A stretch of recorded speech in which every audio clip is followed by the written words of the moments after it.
Hello, everybody, and welcome again to the Hyperbaby podcast. You are listening to episode 5. My name is Chris, and I'll be joining you on this wacky adventure. And I'm joined by my lovely wife, Amanda, a.k.a. Amy. Thank you. Today we're going to be talking about a bunch of stuff. We'll just give you an update of what we've been up to, and I think that's about it, right? Yeah, today's podcast is going to be a little bit short, but to make up for it, we thought of something kind of fun to do at the end. So stick with us, and you may be pleasantly surprised. Yeah. So what have we been up to? First of all, we've been working on our game Failure to Launch. That's a working title, so don't stick to that. And for those of you who don't know what it is, it's going to be another card game. Do you want to add anything to that? Yeah, I think we've mentioned it a little bit before, but there's probably a lot of people who haven't yet heard of it. This is going to be our first science fiction themed game. So I'm personally kind of excited about that, being a big sci-fi fan myself. Right. It's going to be intergalactically humorous, competitive, fun, fast, and a space game. So you can't go wrong with any of that stuff. Absolutely. Heavy on the humor. We actually brought in another person to help us with that. Yeah, we brought in a humor consultant because we are obviously lacking. We've taken the poll of our teenage daughters and they have said, no, Mom and Dad, you are not funny. The problem is we think we're funny. And we needed a third party just to verify if we were or we're not. So yes, and this professional has told us. Yes. It turns into more of like a marriage counseling session and right. But you know what? This last weekend we were able to actually sit down with our comedy consultant and play a little bit of a demo deck that we've made. And it was really fun. And I think we got some new ideas. Yeah, that's really the fun part of what I found with this collaborative stuff is that when we bring somebody else in, even to show our game, it seems to always spark a little bit of extra creativity. Shortly after we worked with Benny Quash, we came up with a whole new way to run the game. So it's always challenging because, your creative endeavors are morphing and changing right before your eyes. And some of it's hard to let go of. I don't know if you have that problem, but sometimes I do. Definitely. Actually, Failure to Launch started as a project that I was working on, and then and honestly, it was much different than the form we're working on now. So when I started on it, it was something where you would build your spaceship and then race it. There were like 2 parts to the game, and then once Chris was on board, it morphed into something entirely different. Mm-hmm. We were going to go like the route of having a market phase of the game where you'd actually have to barter and do challenges to get certain parts of your ship and then put it together, and then you started flying. Which I still think is cool. I think that's an idea we may reserve to do later because I think it's a neat concept. It just was almost too big. It was. And that's the way that we work. We want to consider all options, but when you start getting into the realism and the goal setting and the completion of the project, you have to start streamlining to go, is this really going to work? Are we really going to do all of this work to get a finished product? And if you can answer that truthfully, a lot of times the game changes because of that. Absolutely. I think one of the things that I've come across the most are people will give us some really fabulous ideas and I would love to incorporate them, but 9 times out of 10, it won't work in a card-only game. They'll have ideas like, well, what if you had maybe a map or little dice or little people or, any number of awesome things that would really make the game fantastic. But for what we're doing, we really want to just focus on cards. It's just a lot easier, especially as beginning developers. And cheaper. Right. It's just that much easier for us to actually produce something and get it out there rather than sit on it and maybe never make a game. Yeah, we're working our way up to those bigger board game type endeavors. Mm-hmm.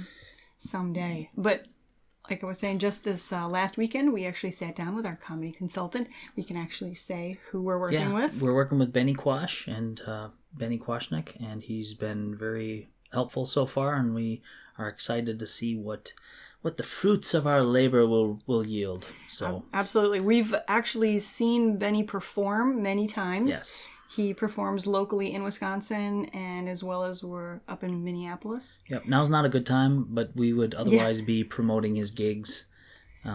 Definitely, if you're in that area, get out and see him or check his stuff. And I don't know if he's got a lot of stuff online, but we'll share whatever we can with you so you guys can check him out because you he can is get to know fabulous. Benny because he's a good comedian. We like him very much. Absolutely.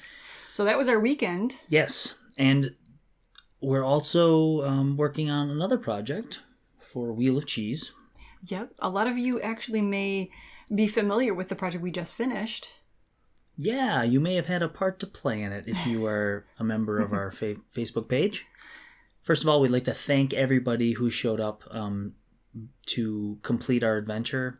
Basically, what we did as a writing exercise is we created an interactive fan fiction poll on Facebook. It was a 5-day story that all of you people came out and you got to vote on to determine which way the story went.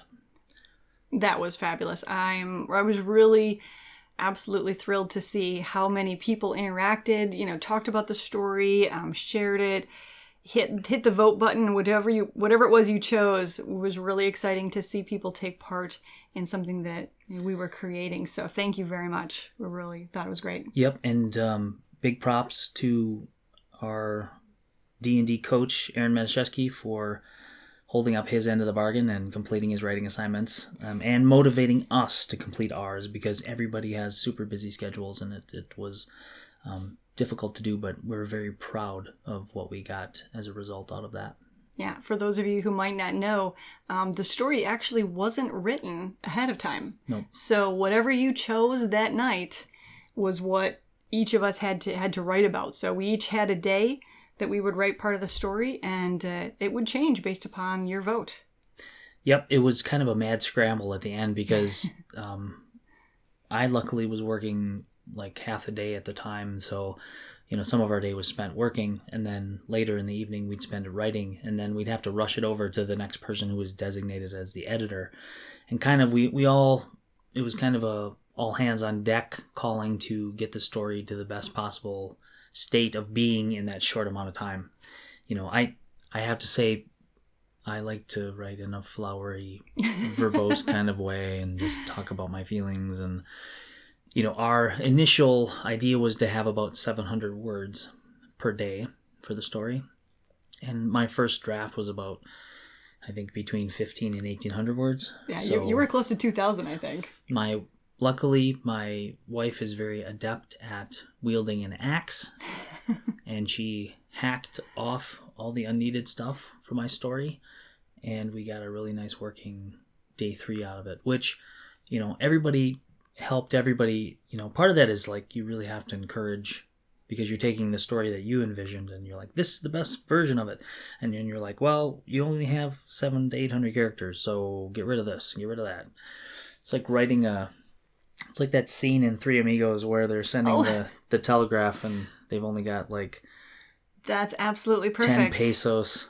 They have to keep cutting words and they end up with something that means something absolutely different. It's a totally different meaning by the time they're done stripping off words, and that's kind of how this felt. But it was proof, in the end, it was proof that we all can write good, solid content, I think, in a hurry, and edit it and get it to you, the listener and reader.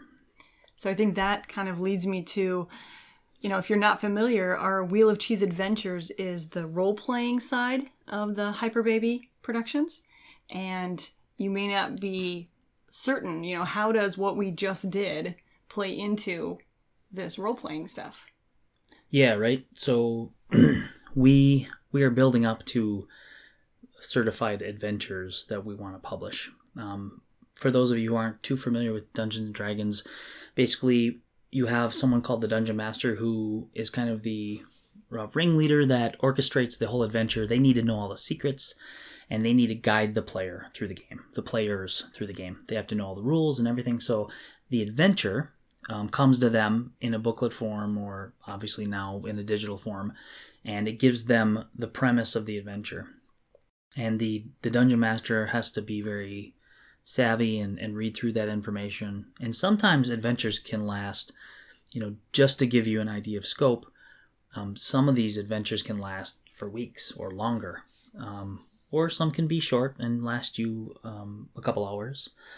So we are trying to get to that point where we're developing some actual adventures that Dungeons and Dragons players can play.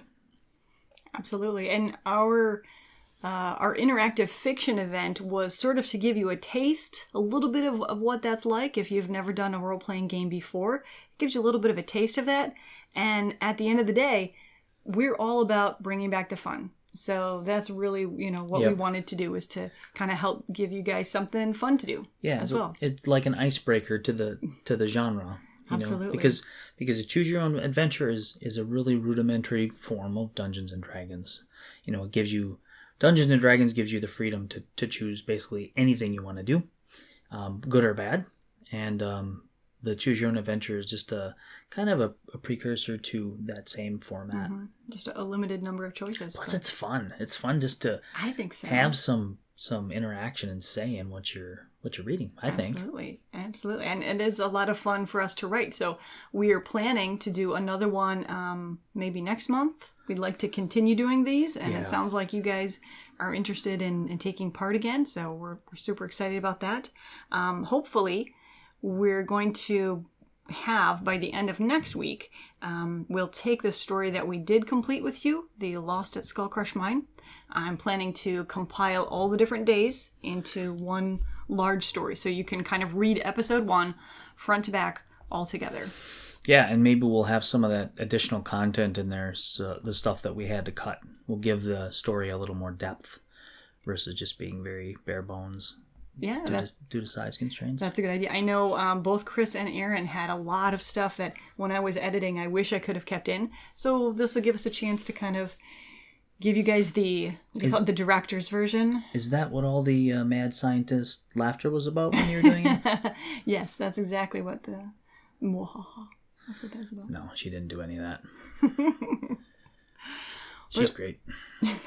But it was a lot of fun, and I think that kind of catches you up to where we are with both of our current projects that we've got going on. We're kind of quiet right now with Stone Row, just waiting for the whole COVID threat to lift so we can start considering some conventions and doing more things with that. But yeah, we're not sure about, we've got to make some decisions about conventions, which everybody does. So we're in stasis right now for that stuff, but we are still working kind of in the far back on the single player rules, and we do want to get a deck box eventually, because we have to get our game out for people to look at and review and know about.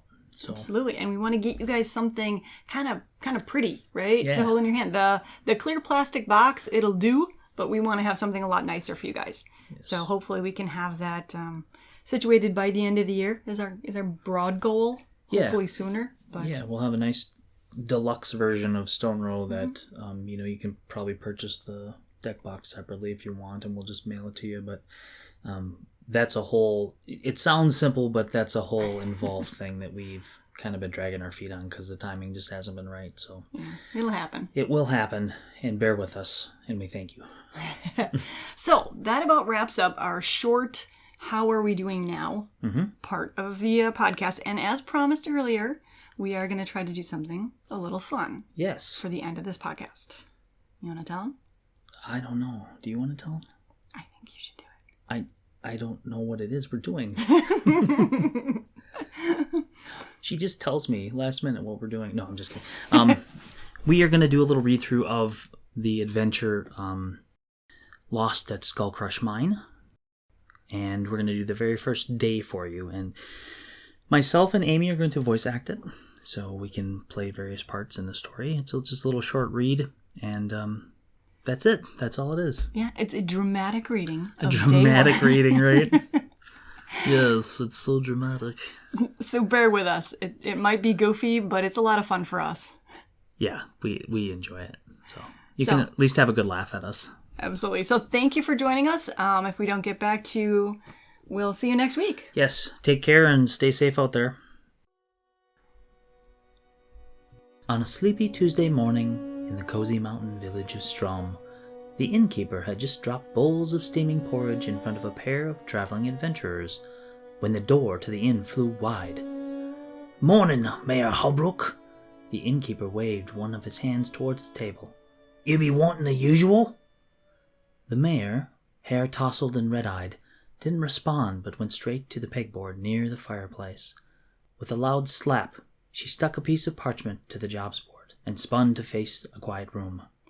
1,000 pieces of gold to anyone that can find my son, Hamdel. He hasn't been seen since yesterday morning. The mayor wiped a tear and took a breath. His friends tell me he'd been playing by the old mine lately. The room fell quiet with a dreadful silence. The mayor smoothed her rumpled shirt with unsteady hands and cleared her throat twice as if to say more. Instead, she simply raised her chin, nodded to the innkeeper, and left. Barely hushed rumors filled the empty space from her departure. That mine is haunted. No one's gone there for near 50 years. Supposed to be riddled with dark creatures. And gold. The parchment flapped against the jobs board. A hand-drawn picture of a roguish boy, no older than 8, and clutching a plush toy griffin, grinned out at the room. The villagers let out a collective depressed sigh. It really was too bad. The boy had been likable. Across the room, a pair of seasoned adventurers looked at each other over swiftly cooling porridge. The elven mage raised an eyebrow and the human barbarian shrugged one massive shoulder. They each extended a fist, in unison, counted. 1, 2, 3. Through the time-honored tradition of rock, paper, scissors, it was decided. One of them would find the boy.